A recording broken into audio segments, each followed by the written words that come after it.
Have you ever wondered what it would be like if Char was part of the Earth Federation yet still demanded a Zagog? Neither did I, but I'm still making it. We continue where we left off after having finished torso and move on onto the arms. If you remember what I said in my printer setup video about these pieces of packing material, this is what I meant with using them to poke your skewers in. It really makes a good holder for them.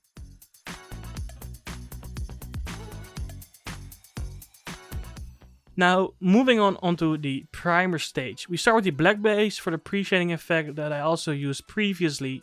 Now, not every part is going to get pre-shaded. That is only for the armor parts.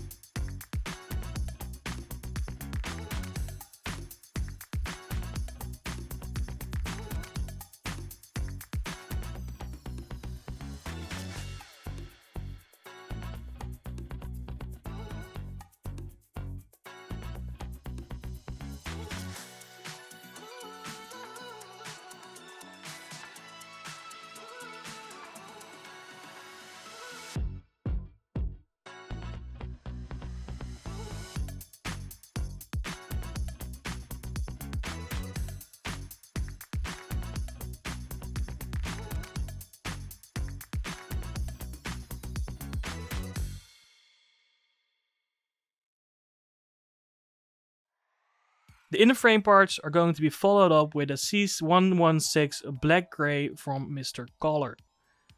The inner frame is not going to be pre-shaded because it is already barely visible and the pre-shading won't add anything to it, so I don't really see a need for it.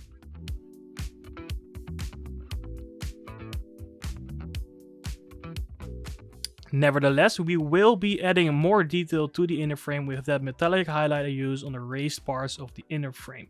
For that, I get out a fresh hobby blade and some Tamiya 18mm masking tape.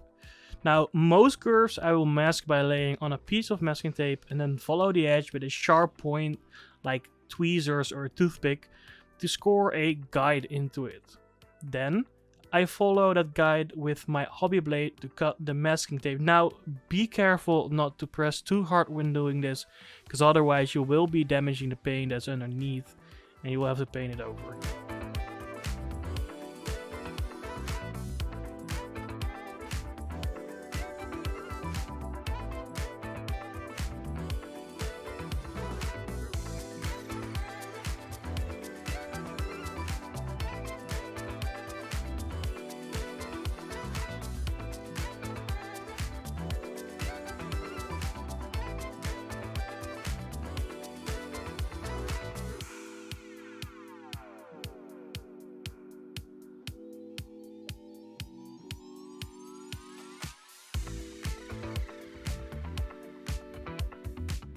Once that masking tape has been applied and the aluminium paint has been painted, the satisfying process of unmasking can begin.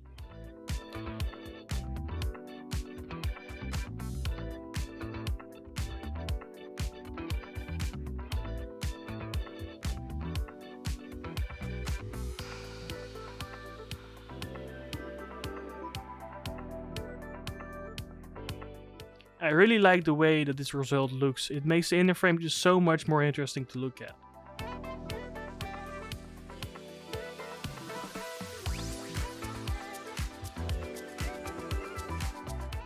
Now I also use a breast paint and paint the highlights around these round screw-like details just to give a bit more variation and detail to the surface.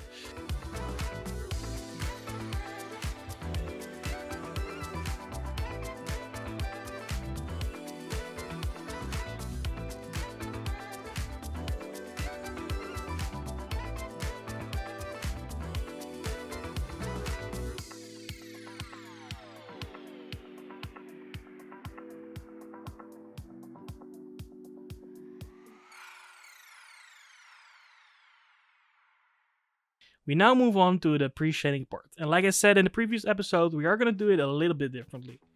Instead of going for the modeled effect with swirly patterns, I'm sticking to a more solid type of infill pre-shading, because I think it just looks better in this scale, and on Gunpla, compared to something like an airplane.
Now, once the pre-shading is done, we go over with a light coat of white, but making sure that the underlying pre-shade layer still shows through to give that weathered effect.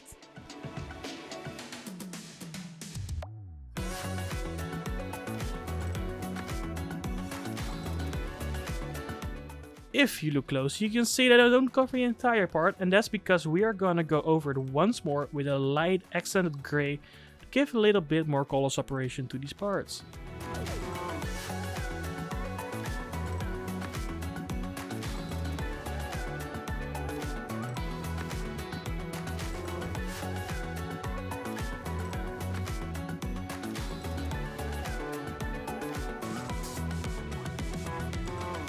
And when we take that masking tape off, we can see that subtle color separation and it just looks awesome.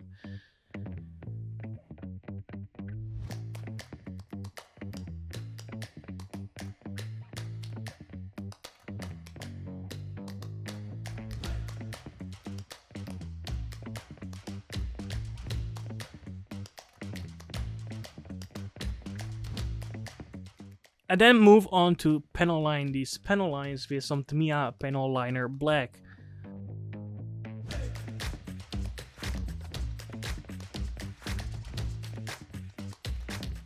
And here you can see that we added a little bit of silver paint to accentuate that claw cover piece, just to give it a little bit more detail, because otherwise it's just plain white and gray.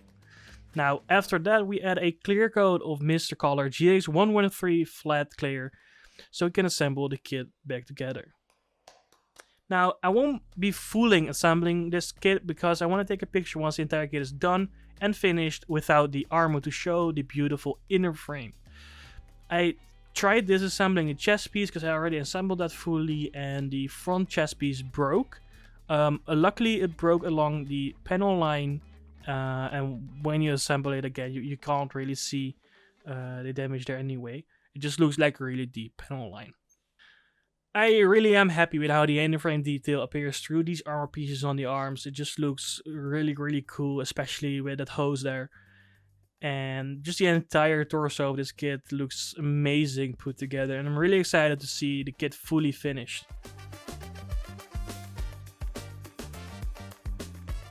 Now, the next part will be of the legs and the waist, and with that, this kit will be fully finished. However, I have to push that part back a little bit, because as you guys might have noticed, I do this Gunpla video every other month. But it's getting pushed back a month due to a challenge that I'm doing that has a strict deadline that I have to follow. So I just finished a helicopter kit, and after that I would initially do this Gunpla again. but I have to work on that challenge kit because otherwise I'm not going to make it in time. So this is getting pushed back 1 month, maybe even 2 if I decide to do a other Gundam related thing in between, but we will see. Now, thank you so much for watching this video, and I will see you guys in my next mini painting video.